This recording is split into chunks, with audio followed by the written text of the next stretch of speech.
نحمدہ ونصلی علی رسولہ الکریم اما بعد۔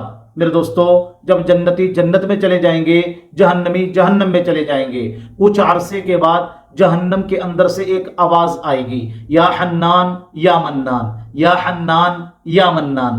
تو جو جہنم کا دروگا ہوگا، فرشتہ ہوگا، اللہ تبارک و تعالیٰ اس سے کہیں گے میرے فرشتے یہ آواز کہاں سے آ رہی ہے؟ حالانکہ اللہ تبارک و تعالیٰ تو جانتے ہوں گے۔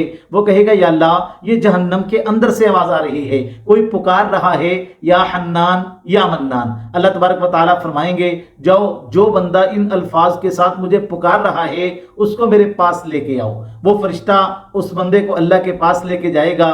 اللہ تبارک و تعالیٰ کہیں گے میرے بندے تو مجھے ان الفاظ کے ساتھ کیوں پکار رہا تھا؟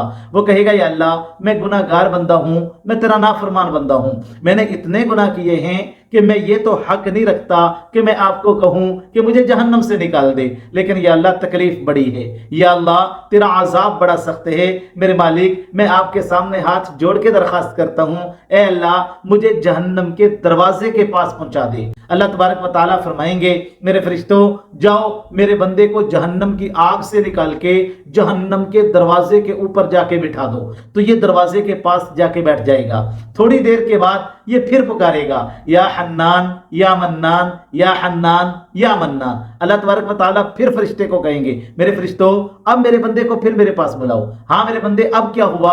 اب مجھے کیوں پکار رہے؟ یا اللہ میں اس لیے پکار رہا ہوں یہ تیرا عذاب بڑا سخت ہے، اے اللہ مجھے جہنم کے دروازے سے نکال دے، وہ جو سامنے درخت ہے نا وہاں مجھے پہنچا دے۔ میں یہ نہیں کہتا کہ تو مجھے جنت میں داخل کر دے، بس اس درخت کے پاس مجھے پہنچا دے، کیونکہ یا اللہ یہ تیرا عذاب بڑا سخت ہے۔ اللہ فرشتے سے کہیں گے میرے فرشتے اس کو جہنم کے دروازے سے نکال کے اس درخت کے پاس پہنچا دو۔ یہ وہاں درخت کے پاس بیٹھ جائے گا۔ اب ادھر جہنم کی جو ہے گرم ہوائیں آ رہی ہیں اور ادھر جنت کی خوشبوئیں آ رہی ہیں، یہ درمیان میں بیٹھا ہوا ہے۔ تو یہ پھر کہے گا یا حنان یا منان، یا حنان یا منان۔ اللہ پھر اپنے بندے سے پوچھیں گے میرے بندے اب کیا ہے؟ یا اللہ یہ جو سامنے تیری جنت ہے نا اس کی ہوائیں بڑی خوبصورت ہیں، اللہ اس کی خوشبوئیں بڑی پیاری لگ رہی ہیں، اے اللہ تیرا تو کچھ نہیں جائے گا، میں تیرا گناہ گار بندہ ہوں، اے میرے مالک مجھے جنت کے اندر داخل فرما دے۔ اللہ تبارک و تعالیٰ فرمائیں گے میرے فرشتوں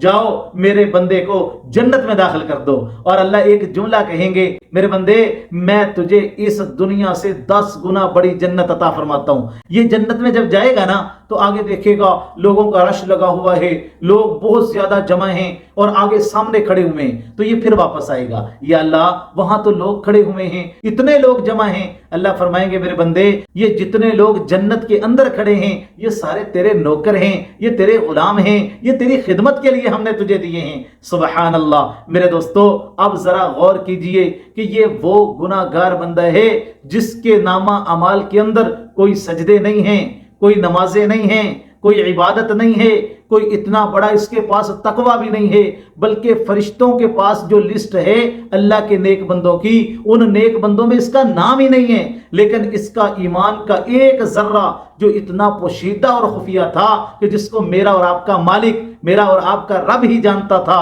اس ایمان نے اور ان کلمات نے یا حنان یا منان ان کلمات نے اس کی زندگی بدل دی۔ میرے دوستو اس ایمان نے اس کو جنت کے اندر پہنچا دیا۔ یہ ذرہ برابر ایمان کی اتنی طاقت تھی کہ اللہ تبارک و تعالی نے اس کو جنت اتنی بڑی عطا فرمائی جو اس دنیا سے 10 گنا بڑی جنت ہے۔ تو آپ اندازہ لگائیں کہ جس کا ایمان اتنا مضبوط ہو، جس کے نامہ اعمال میں سجدے ہوں، جس کے نامہ اعمال میں نمازیں ہوں گی، جس کے نامہ اعمال میں قرآن کی تلاوت ہوگی، اللہ اس بندے کو کیا کچھ عطا فرمائیں گے۔ تو میرے دوستو ایمان والی دولت بڑی قیمتی دولت ہے، اس لیے فرمایا کہ جب ہم جنازے میں جاتے ہیں نا تو دعا پڑھتے ہیں اللہم من احییتہ منا فاحیہ علی الاسلام ومن توفیتہ منا فتوفہ علی الایمان۔ اے اللہ ہمیں زندہ رکھے تو اسلام پر رکھیو، اے اللہ ہمیں موت دے تو ایمان والی موت عطا فرمانا۔ کیا میرے نبی نے فرمایا من کان آخر کلامہ لا الہ الا اللہ دخل الجنہ، دنیا سے جا رہا ہو اس کی زبان پر لا الہ الا اللہ کلمہ جاری ہو جائے اللہ اس کو جنت میں داخل فرما دیتے ہیں۔ تو ایمان کتنی بڑی دولت ہے۔ فرمایا ان الذین کفروا وماتوا فرمایا ایسا بندہ جس کے پاس ایمان والی دولت موجود نہیں، وہ دنیا سے جب جائے گا قیامت والے دن ملء الارض ذہبا، یہ زمین و آسمان کا جو خلا ہے نا، اس کو سونے کا بھر کے اللہ کو دے دے کہ یا اللہ یہ لے لے اور مجھے جنت کے اندر ایک چھوٹا سا گھر عطا فرما دے، فَلَن يُقْبَلَ مِنْ، اللہ کہتے ہیں اس کی بات کو قبول نہیں کیا جائے گا۔ تو میرے دوستو، ایمان اتنی بڑی دولت ہے، تو اپنے ایمان کو بچانا ہے۔ دنیا کی ساری چیزیں جاتی ہیں چلی جائیں، لیکن ایمان نہ جائے۔ ایمان کا سودا نہیں کرنا، ایمان نہیں بیچنا، چند پیسوں کی خاطر ایمان خراب نہیں کرنا۔ میرے دوستو، دودھ کے اندر پانی نہیں ملانا، رشوت نہیں لینی۔ ہر جگہ پہ اگر کوئی تاجر ہے، اگر دکان پہ بیٹھا ہے تو ایمان اپنا خراب نہیں کرنا، ناپ تول میں کمی نہیں کرنی۔ تو یہاں ایک تو ہمیں یہ سبق ملا کہ اپنے ایمان کی حفاظت کرنی ہے، اور دوسرے نمبر پہ یہ کتنے عظیم کلمات ہیں میرے دوستو، یا حنان، یا منان، یا ذل جلالی والاکرام، اتنے پیارے کلمات ہیں میرے دوستو، آپ ان کا اندازہ لگا لیں۔ تو اس لیے کوشش کریں کہ ان کلمات کو آپ کثرت کے ساتھ پڑھیں۔